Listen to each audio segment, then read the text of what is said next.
Welcome to another segment of the Business of Aesthetics podcast. I'm Michael Walker, your host for this episode. Before we get started, I want to thank all of our incredible listeners from the United States, Canada, and around the globe. We couldn't do this without your continuous support. As a special thank you, we also goes out to our sponsors for this episode, Equa Marketing. Equa Marketing, with nearly 20 years of experience, is a leader in digital marketing services for aesthetic practices. What they're going to be offering to our listeners is a complimentary digital marketing consultation, which will include a tailor-made 12-month digital strategy for your practice. Now, you'll be able to head over to an address that I'll give to you a little later. You know what? I'll give it to you now, but we'll give it to you a little later. It'll also be on the page where you're picking up this podcast. And the address is www.businessofesthetics.org/MSM. That's where you'll be able to book your consultation. But I'm going to tell you a little bit more about that later. But without further delay, let's dive into our theme for today, implementing GLP-1 services. Strategies for Success with Jessica Hunter. So joining us today is Jessica Hunter, and it is great to have you with us, Jessica. Well, thanks so much. It's so exciting to be here and talk about this topic. Well, last week the hot topic was the Super Bowl and whether Kansas was going to be a three-peat, and Philadelphia took them to the cleaners, and this week it's GLP-1 and you. So we're Chief fans, so it was a sad night in our house. I can identify with that. I would too. But my Pittsburgh Steelers weren't there. So, right. But I'm going to just share with our listeners just a little bit about you. So Jessica is the founder and owner of Hunter Consulting. Jessica began her career in medical aesthetics in 2018 when she was recruited by Allergan Aesthetics to work as a business consultant, helping their largest clients create efficient and profitable businesses. Those are key words, aren't they? After 5 years, she decided it was time to start a new venture on her own where she could provide authentic, unbiased consulting based on years of specific industry experience and apply her extensive financial knowledge to support her clients' long-term visions and aspirations. Prior to entering the medical aesthetic industry, Jessica completed a Bachelor of Kinesiology as well as a Master's of Business Administration, specializing in entrepreneurship. Very handy for what we're talking about today. Jessica has had the privilege to work with everyone from those who are just getting started and opening their own clinic to clients who have multiple locations generating over $10 million in sales.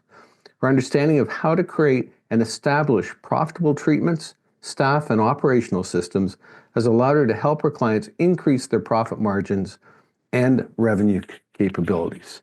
That is a impressive. That's quite a bio. I'm ready. Where do I sign up, Jessica? I love this. We've got some great questions, so I'm going to jump right into them. If you're good to go. Yeah, absolutely. Let's do it. Well, my first question is always, it's just sort of to set the table. There's always the transactional space about what we do and how we do it, but there's also this relational space, which is who we are and why we matter, that sometimes gets pushed in the back. So I like to pull it right out in front. And the first question I have for you is, can you share with us what was the genesis of your passion for aesthetics and more specifically consulting and coaching? Listen, I think that's a really great question. I always say I sort of fell into the industry and it kind of sucked me in. Which I think a lot of other people could probably relate to. I've been doing this for just about 10 years, just shy of 10 years now.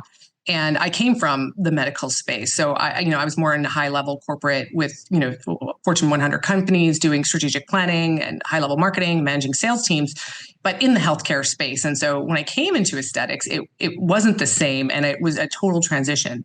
But I think what really kept me and now has just sort of grabbed me here is realizing that I work with some of the most brilliant, hardworking, motivated people on the planet. I truly, truly think that. And I kind of call them accidental entrepreneurs because these are people that, they went to school for med school to be surgeons and dermatologists and nurse practitioners. But here they are running a business. And I think that was the key for me was they just needed help on the business side of things. And if I could give them some tools and some actual tangible things that they could do to really kind of relieve them of those stress and give them those operational processes and standard protocols and understand, how to pay their staff and what the margins were and how to implement new products, how to be successful in their marketing strategy, what that looks like, what to ask from a marketing, firm. It honestly, the relief and just the sense of gratitude that I got from it, self-serving was everything. And I think it just showed me that I definitely can, really have a huge impact. And that's kind of what got me hooked, was just, they were so motivated. They were, working their butts off. And it just made me want to, go high, leaps and bounds for them and just do everything I could to make sure that their venture was successful. I love it. I love the well. You can feel the passion you have for it, but in a world that has become very much driven by likes and followers, and nothing. There's no baseline. It seems sometimes anything. It's just beautiful how you're presenting a baseline for people in areas that they don't necessarily have any training or expertise. I love that term, accidental entrepreneurs. I wrote it down. But I'd add to that. It's accidental entrepreneurs and orchestra leaders, and they know how to play a few instruments really well. Yeah, but not all of them. And in this world, we need to have specialists, and whether it be in marketing or whether it be in a consultant, somebody coming alongside us. I always like to say, how do we help you take 80% of what you do and focus on the 20% of what you're great at? And I just love how you do that and how you presented that. And I imagine your passion just leaks right through to clients, and it gets them excited, probably gets them re-energized in what they've been doing. They probably have I think so. They sort of ebbed a bit.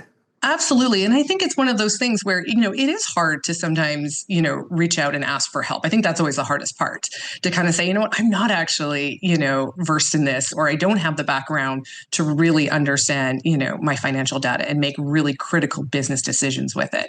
I don't know how to manage a team, and I certainly maybe don't know how to manage, young women, let's say, that are on the team, so there's a lot of complexities there. And I think it's difficult to reach out. But, I think it's also, as a consultant, you got to come in humble too. Listen, I never went to med school. I am not a dermatologist or surgeon or, nurse practitioner or nurse. And so it's sort of that blend of, you're great at what you do. I am great at what I do. Let's combine and partner and create that partnership together. And that's really where we see, we move the needle. So, I am very grateful for that, for sure. Yeah. That's awesome. We have to share a favorite story you have from a client, that how you've impacted their lives. Have you got something for us?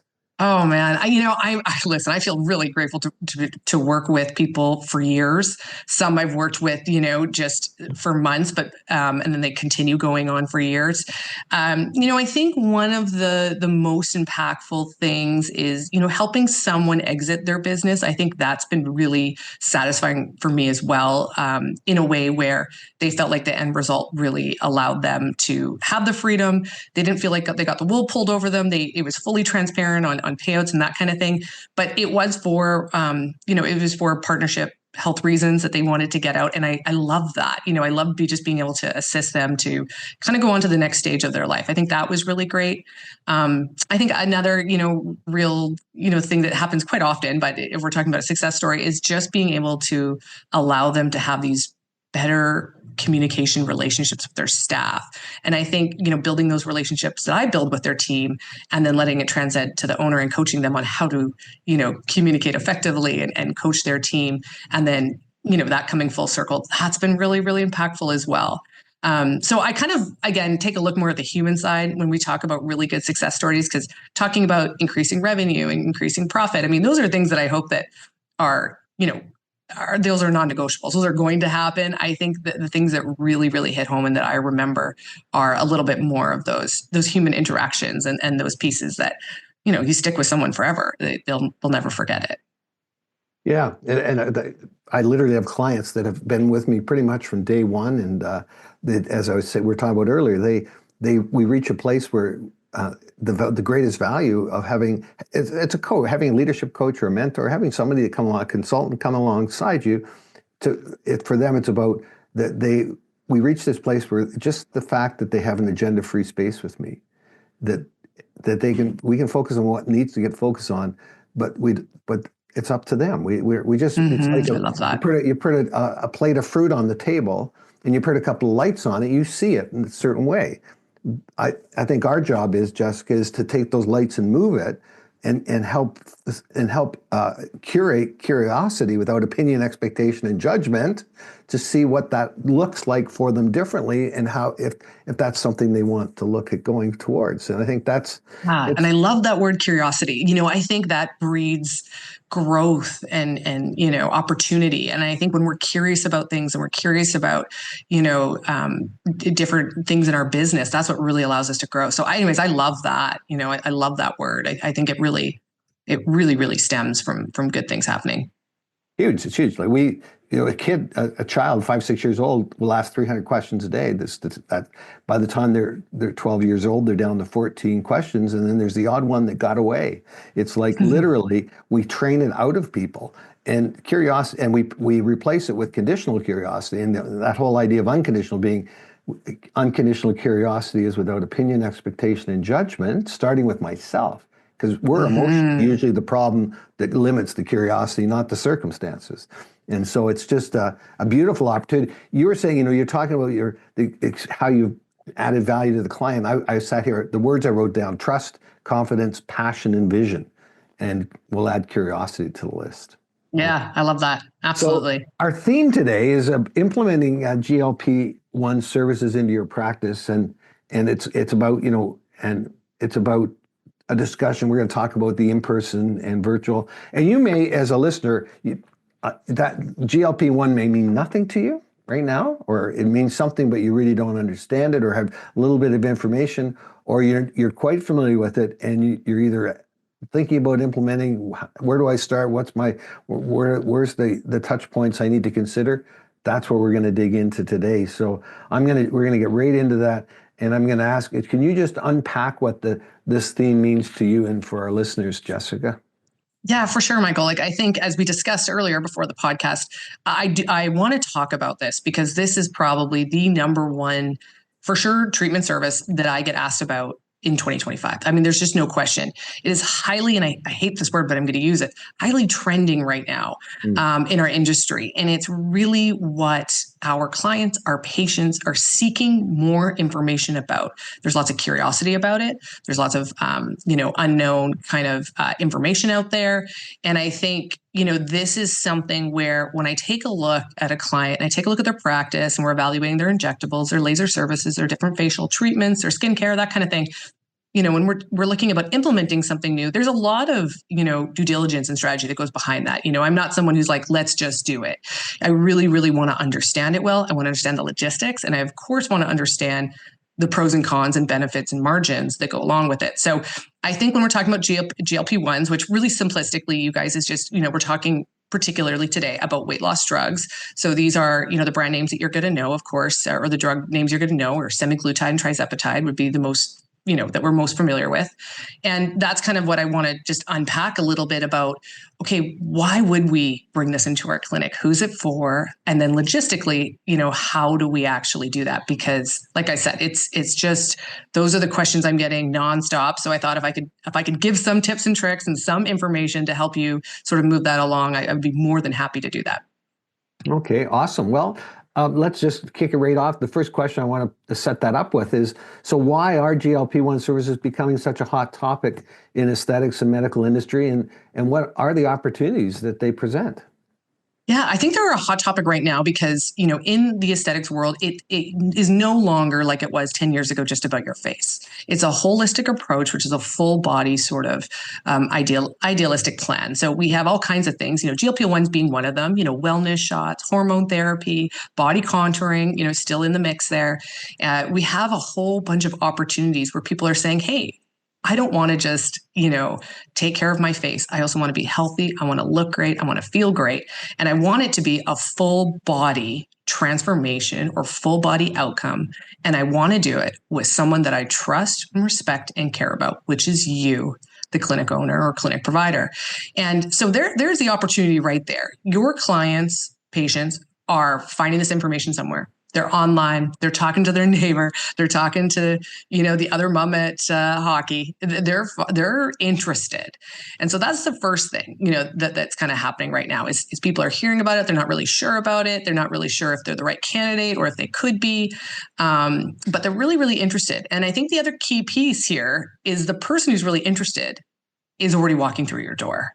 This is not something, these drugs are approved for, multiple different uses. But when we're really thinking about how we're going to use these drugs, in my opinion, in the aesthetic world, we're looking at our current clients. So this demographic would be your 40s to 65-year-old, typically female, but males, absolutely. And they are people that are, going through premenopause, menopause, probably are looking to lose 15 to 25 pounds, potentially more for sure. But, these are people that are relatively, healthy. They have no other medical issues or concerns. And they are already walking through your doors, getting injectables, doing some laser resurfacing, buying skincare. They're already here. So this isn't going out to, an extensive market where, we're concerned about some of their medical conditions or issues. This is really staying within, our four walls, staying within our bread and butter, which is this primary group of people that are going to pay a premium for their health and their wellness.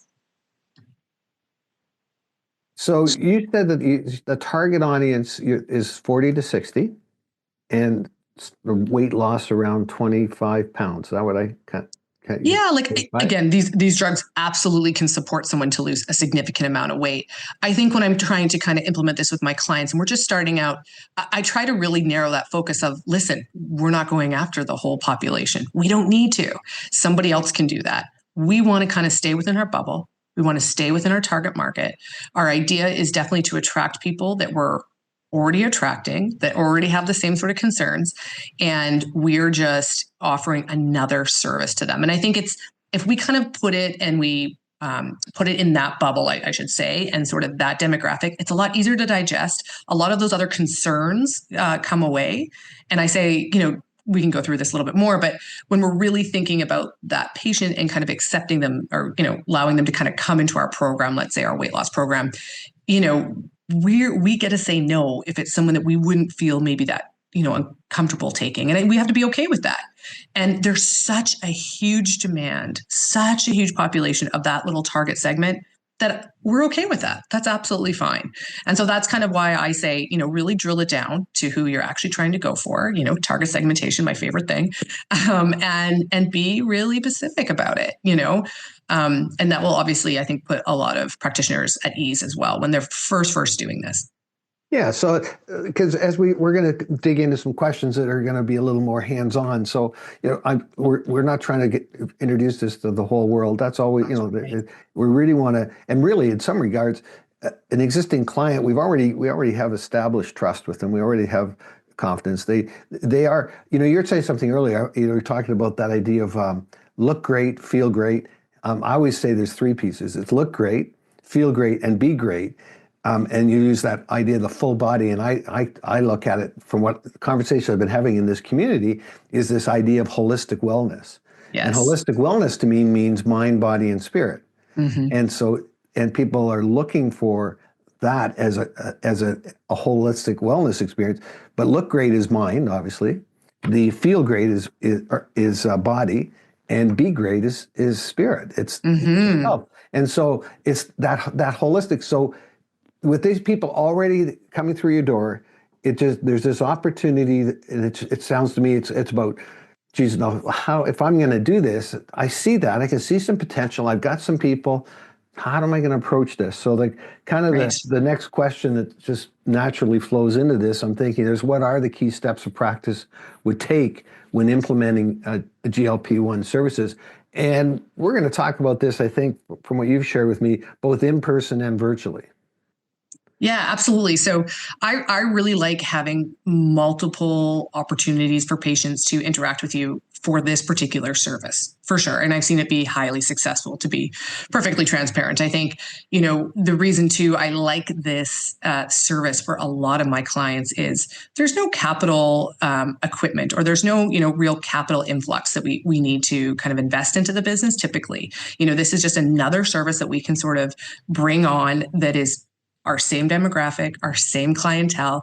And like I said, they're interested in it. They're either doing it somewhere else or they're asking people about it. So it's an easy one there for us. I think when we're talking about sort of that implementation process, like I said, there's two kind of streams that a client could take. So one, of course, is they're going to come in and do an in-person consult with you. That's kind of our bread and butter. We already know that, and we're going to talk to them about particular questions and ask their medical history and all the good stuff that we normally would do. Now, what happens post that is we're able to actually do these injections, and they happen every single week. So typically we would have a client come in. This is how this sort of started every single week, and we would actually administer the drug itself and actually give it to them, and as well as, check in with them and that kind of thing. Where it's sort of evolved now is this opportunity where we don't necessarily, as a clinic owner, in terms of maximizing time for our providers, we don't necessarily want to see them every week. And we've already seen that it doesn't actually add to our business in terms of generating additional revenue every single week. Where it adds of them going into different services and, maybe grabbing a skincare product or being interested in something else is every 30 days. We know that that's sort of our cadence in terms of where we can have more uptake on someone taking on a new service. So for us to have someone come in and deal with one of our providers, and typically one of our higher paid providers, a nurse practitioner, for example, and spend time with them every week isn't necessarily the best use for our time. So how we've sort of transitioned that is having for that initial consult, we show them how to administer that drug, and they actually take it home with them and they do their own dosing every single week. Now, they come in and do a check-in with us 30 days, 60 days, 90 days, depending on where they are at their stage in their journey. And that gives us the opportunity to check in, see how they're doing, do a different subscription or prescription depending on what they need, that kind of stuff. But in terms of actually administering it, that's sort of where we move the needle now, so that we aren't really taking up time. Because what happens is the client comes in, the injection should take 5 minutes, right? But we know that it's not 5 minutes. We have to book out our provider. They ask questions, which they should be able to do. And all of a sudden now, one of our highest paid providers has spent an hour doing a weekly injection. So that's sort of one piece to it. Now, that virtual component is the one that I get really, really excited about. So to be able to offer a virtual component does two things. One, it broadens your actual patient demographic and your spectrum of who you can actually have this opportunity to educate about and potentially, become one of your clients. So obviously it broadens that sort of spectra for you right off the bat. The second thing is it really actually puts down some of the barriers of people that might have a little bit discomfort of coming into your practice because they're not already a client and they might not be a typical client, but they're interested in some of these weight loss drugs and to learn a little bit more about what they do. So it kind of has a really nice approach to it. It's also an incredible time saver for your provider. So to sit down and do a virtual consult where we then can do the prescription on one of the pharmacies that we can talk more about, and they can ship it to the client's door, and then they administer the drug themselves, is a crazy amount of time saving for both the patient, of course, but as well as the clinic owner provider. So it has a really, really nice opportunity to be a very profitable service that actually has reoccurring revenue. And that's what really gets me excited if we're just talking about adding another service that has great margins. I totally get that. That totally makes sense. I can see, I know that in my world in terms of what I offer in terms of workshops and things that, it's about you create a,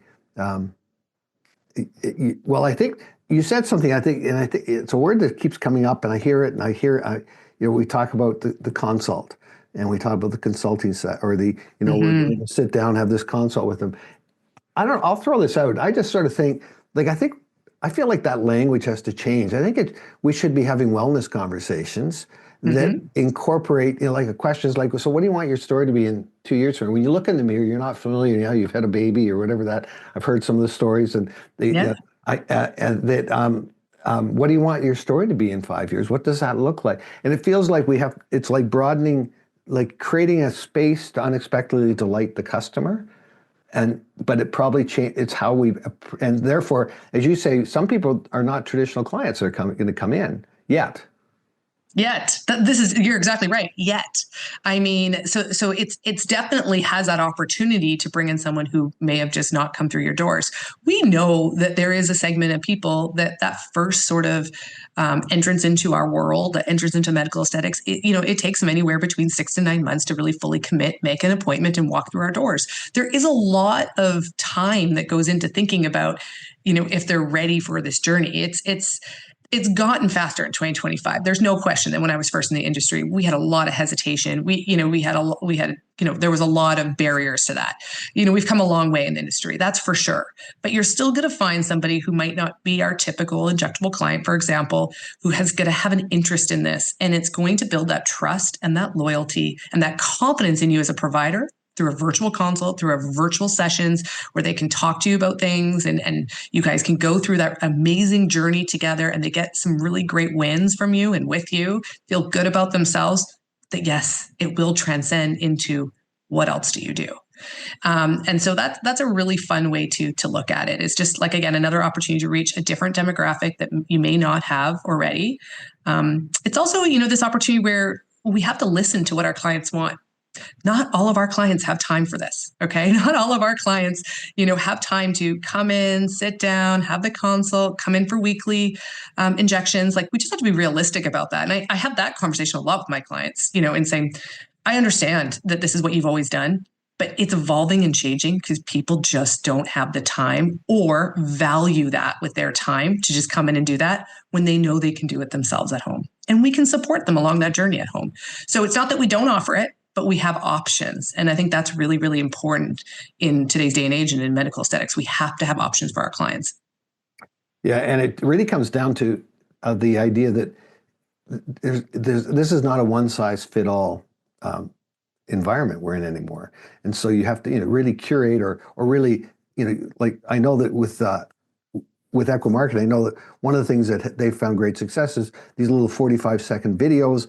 But it's, you say, oh, I know how to do that. I said, well, yeah, but how are we communicating it from the standpoint of this wide audience, or are we already addressing the anxiousness or the pain points in the front of that in a way that we're just giving them one thing that they can connect to want to go and move forward? And I think It's just becoming everything is becoming there's a lot more, you mentioned, we talked earlier, like data is king now. It always has been, but even more so now. But it can't really do anything unless there's people leading it and working with it and interpreting it. And I think that's what I'm hearing you say a lot, Jessica, is that, we need to understand what the client look, we need to meet them, but we're changing a way, you're changing the way we're thinking about, like, from a weekly to a monthly, that there's data that's supporting everything you're saying. Exactly. I just think it's an industry that's constantly changing. I think that's one thing. We already know that.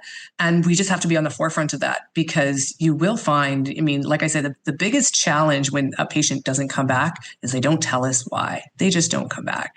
And so, we're left to sort of guessing, what did we do wrong? Was it the provider? Was it the service? Or was it our clinic? And it's one of those three things, obviously.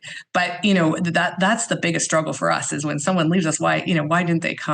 And so we're just trying to actually have better solutions for our clients so that, we're not always struggling with that question. That's for sure.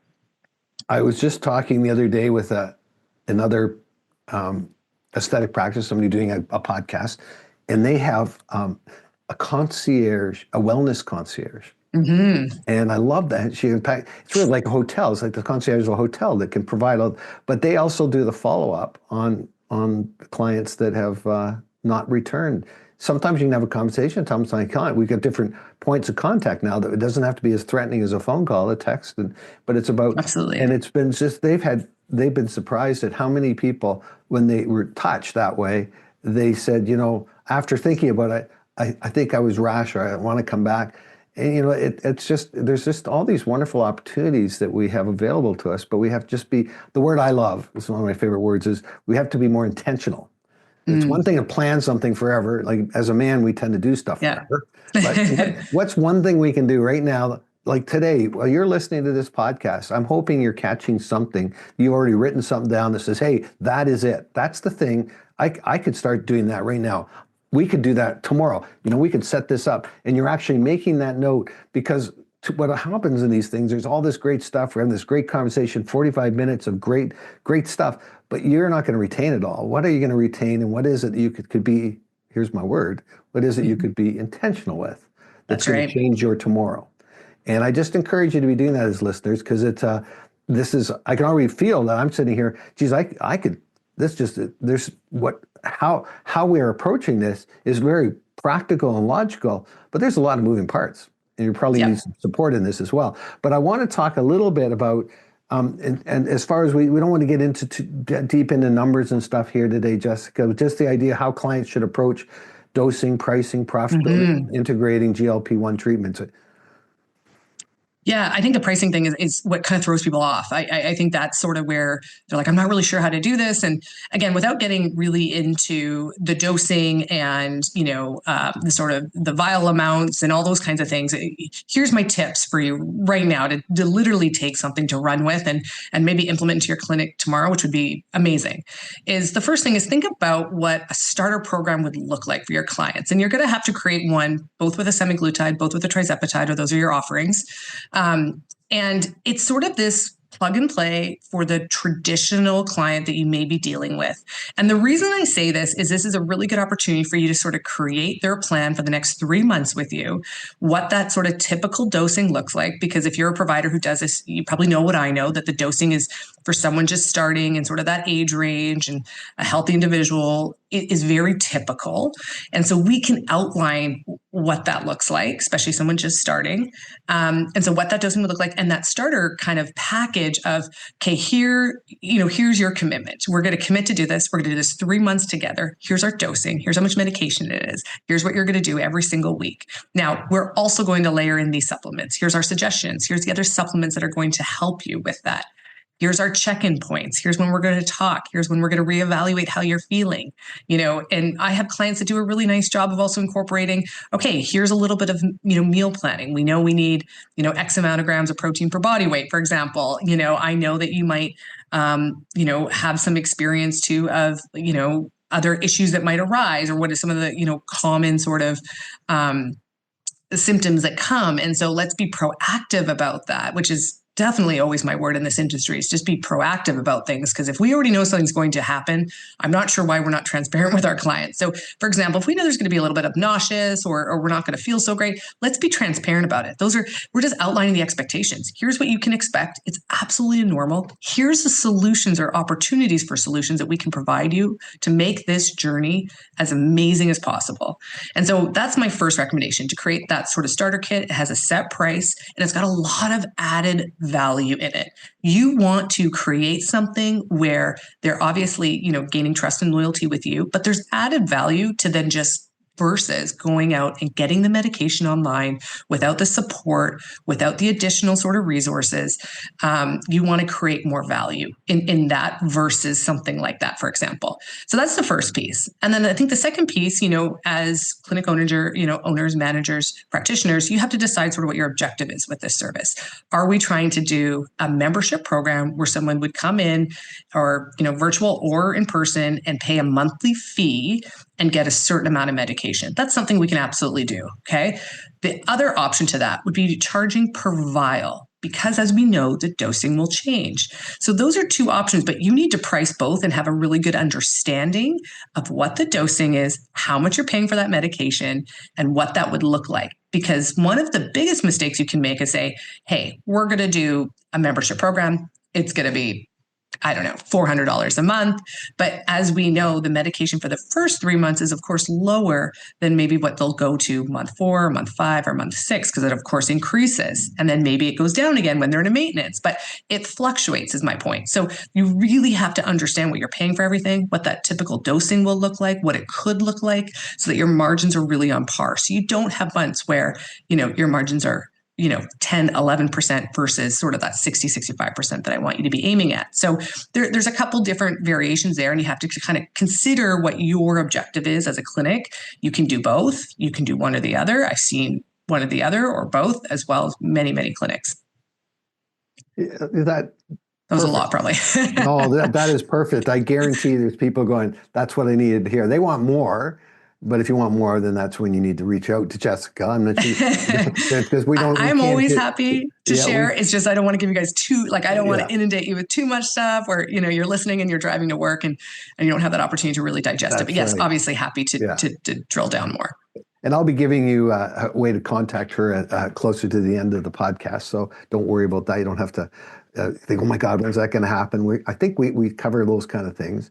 But I was thinking, there's, as you're talking about that, just setting up the program, defining the program, designing it, in terms of pricing, I've done that in my world. I'm always so what is my greatest investment? What's the highest point I'm going to be doing things, my time, my associates' time, my tech people, whatever that is, my actual costs, and I build out really. My background is hotel business, so I learned it's a recipe cost. So you break down every ingredient, exactly what it is that you're going to need. How much salt, how much pepper. People say, oh, you don't need to do that. Yeah, you do. If you're doing 150,000 units of that, you're going to spend a lot on salt that you haven't charged for. So it's building it all out. And then we establish price. Then we just define our margin, what we're looking for to have that. And then we roll that all back into the cycle and set a menu price. And that's that idea, I think, is what you're talking about. But I think it's really important that you don't, I think there's a tendency just to, we don't have to include everything. Like you have a real front office cost, which can be broken down to a per patient cost and things like that. And I know we're not getting the numbers, but I just as a way to start that is an Excel spreadsheet or Google Sheets of just what are all the input costs that you could possibly have that are going to relate to this when you're pricing a subscription. Yeah. Well, you're talking my language. I do this for all of our services, including our staff payroll, our overhead costs, our cost for all our consumable goods, and miscellaneous costs. And again, hence I'm not in this field, but Jessica, you're setting up a hotel and I'm the guy you want to talk to. But what something else that I think is important, you're asking these questions, we're going to do this, we're going to have these pieces, the supplements and all that. There's a question that I always love to ask. And this question is, what haven't we talked about yet that's important to you? I think one thing that can be a barrier for people thinking about implementing this into their practice is sort of what are those other resources that they can utilize. And I did mention briefly, there are a lot of online pharmacies that, of course, you as a practitioner can do the prescription online and it, again, ships directly to the patient. And again, this is an absolute amazing service for a patient to open up their front door and have their medication delivered to them and then be able to engage with you on how to administer it, and they've never left their home through this entire process. I mean, I think that's a huge added value to a lot of people that are extremely busy, but have a need and a want for something like this. And so when I say that, what I would suggest about the online pharmacy piece is there's some really good resources within these pharmacies. There's some really good pharmacists that can educate you about, again, other supplements that you can add on, how to dose, things to watch out for, because they don't all come in the same sort of standard vial size, in the same sort of shipping operation. Like it's all very different. And so I would say, like, when you're taking a look at that, make sure that you're looking at someone that's really credible, maybe you already have an established relationship with. I can certainly, provide some of those resources as well at pharmacies that I would recommend. They have to be able to ship within your state. So again, some don't have those regulations and others do. That's something to just consider. So just in the logistical piece, if you're looking at doing virtual consult where there's no actual, touching of the patient, physically per se, and you're going to utilize an online pharmacy, it's fantastic. It's great. Just there are some, like I said, that are doing a great job versus others. And the one other piece I will just say is, listen, you cannot compete with these really low prices of semaglutide in the market right now of, I don't even know where, but these sort of online pharmacies that are just kind of divvying it out. I would say don't compete with that. Like when a client comes to me and say, oh my goodness, I saw this and it was this price, that's fine. That's not who we are. We are, an elevated experience. We're hands-on. We're, certified, registered nurses and practitioners. And we know this industry, and it's a total added value that we have to make sure that we continue to showcase and perceive to our clients. And that's what someone's paying for. They are paying for the handholding. They are paying for calling you and asking random questions. They are, saying like, oh my goodness, I drew it up and there's air bubbles. Is that okay? I mean, that is the high level for everything that we do. So don't get sucked in to being, bottom kind of basement prices that you're kind of, trying to compete with something that you are not. I think that would be my other recommendation. Just that's fine. Leave that be. That's for somebody who wants that. And that's fine. That's not who we want. That isn't our target audience. And that's not going to be your long-term reoccurring revenue person. I promise you. So yeah, stick to, again, your brand and your vision and sort of like who you are as a whole. And I would say this for all services, of course, but I think I bring up semaglutide being one of them because we see it quite transparent in the market of just, crazy pricing that's just not realistic. Well, I think perfect. Thank you, Jessica. That what I heard was that we're not in the commodity business, we're in the relationship business and the wellness business.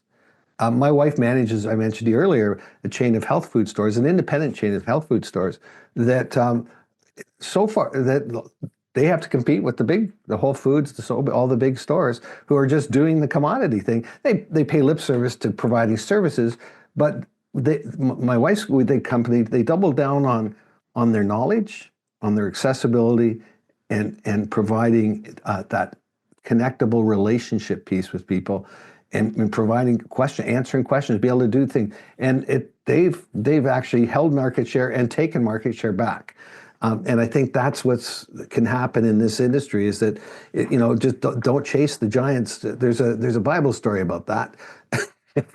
And you don't be Goliath will come down, but you don't have to take him down. It's more about you finding that spot you can stand on, which as Jessica just said, it's not going to be built on price. It's going to be built on relationship, on experience, on credentials, and ultimately on people's love for you and trust of you. And yeah, absolutely. And like I said, I think it goes through our entire industry of in our clinic. It should be for all of our services. This one's no different. I guess that would be my, key takeaway. We are in the service provider business, and you're absolutely right. We're in the relationship business. So we're going to use that to our advantage, and that's our added value. And that's what someone's paying for. Absolutely. Well, I'm just watching our time, Jessica, and I've got a closing question here I want to throw out to you. And I think it just kind of sets the tone because we've had all this conversation where things could be, what it looks like, how we can implement it. But kind of the last piece, I think, is like, what are some of the biggest challenges or misconceptions practitioners face when setting up GLP-1 services? And again, from a hands-on standpoint, how can they overcome that? Right. I think when we're thinking about that hands-on thing, that hands-on piece is that I think we make it more complicated than it is. And that's why I would say take that step back, really funnel your market, really funnel, your target audience about who you're really trying to target and sort of, position these services for. And I think that will relieve you a lot of that because like I said, we're not looking to sort of go outside of our bubble. This is just within what we do best, which is that, target market that you already have currently who's interested in our services, who are now looking for that complete full body wellness because that's what their need is. And so that's sort of the, that's the piece to it, I would say, is take that complexity out of it. That's one of the things I think people get really concerned about. Oh my goodness, have I done this or have I done that? Or, you as a practitioner, for sure, you have to feel really comfortable with what you're doing. And that's not for me to tell you. So the sort of measures you put in place and questions and medical, consult for lack of a better word, it is up to you. But I think, again, when we're really trying to make it overcomplicated, that will put more stress and anxiety into what you're doing when we just really look at this as our usual market that we're trying to target to. Yeah.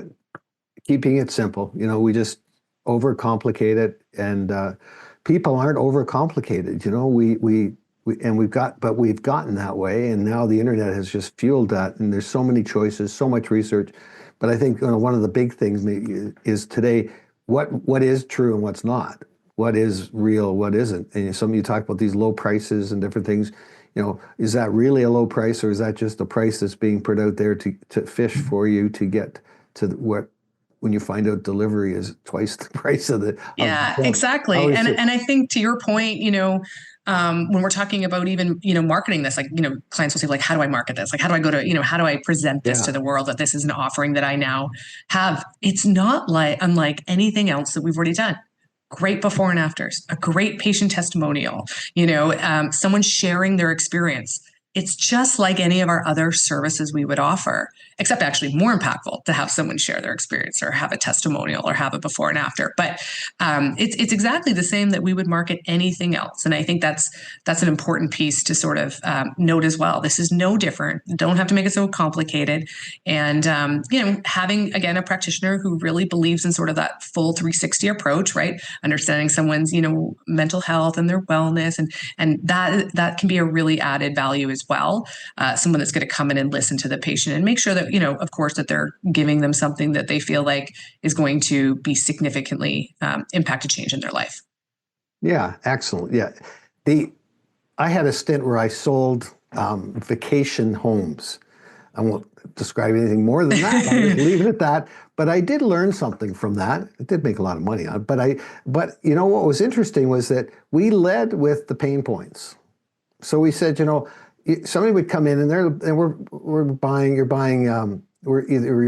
This was an environment where you're buying into a concept. You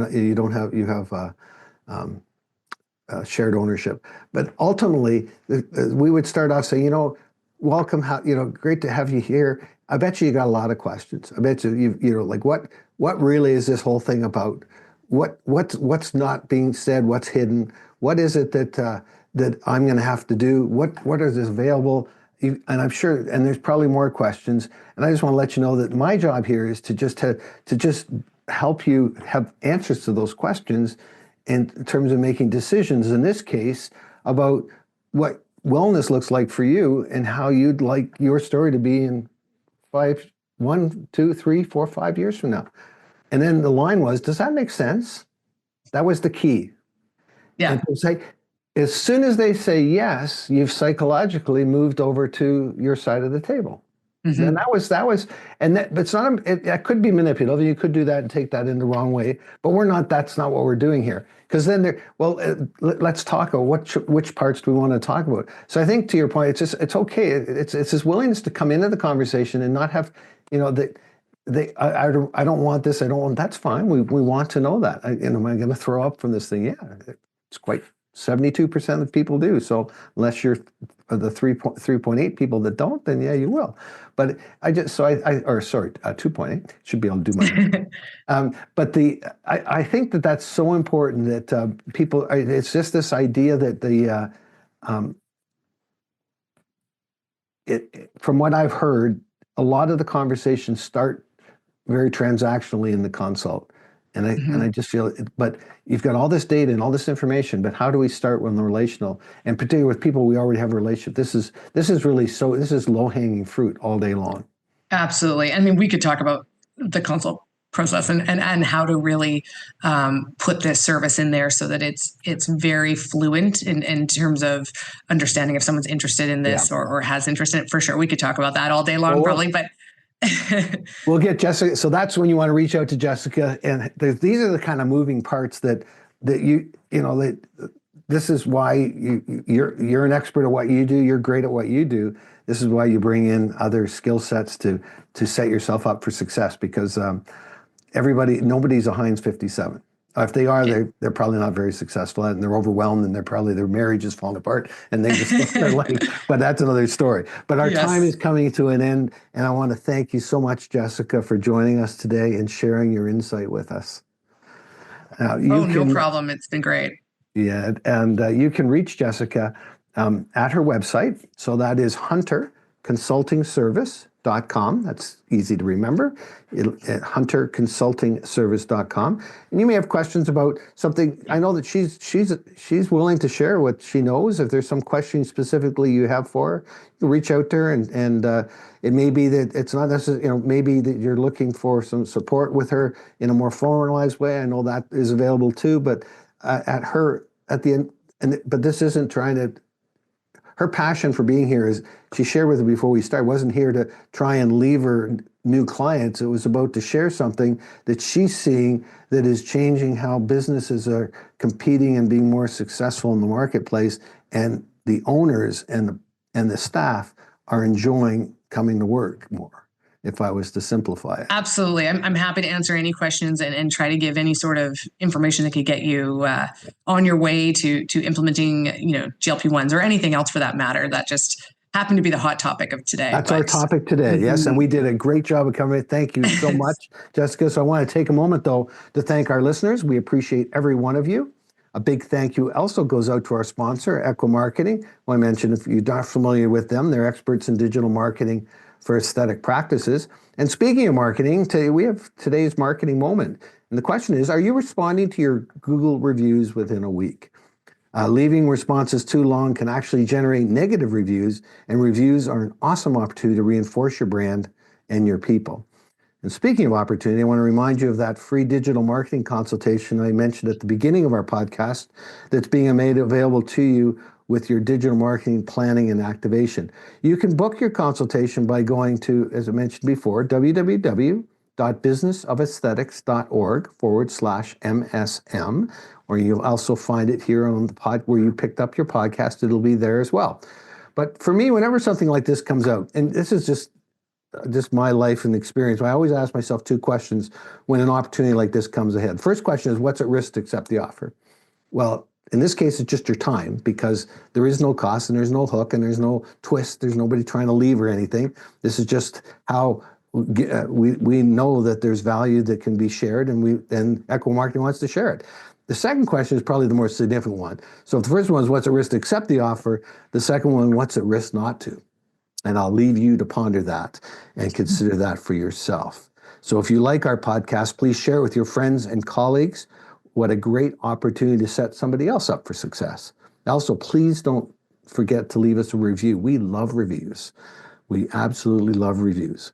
So on behalf of Jessica, thank you for the privilege of your time, and wishing you all an amazing week ahead.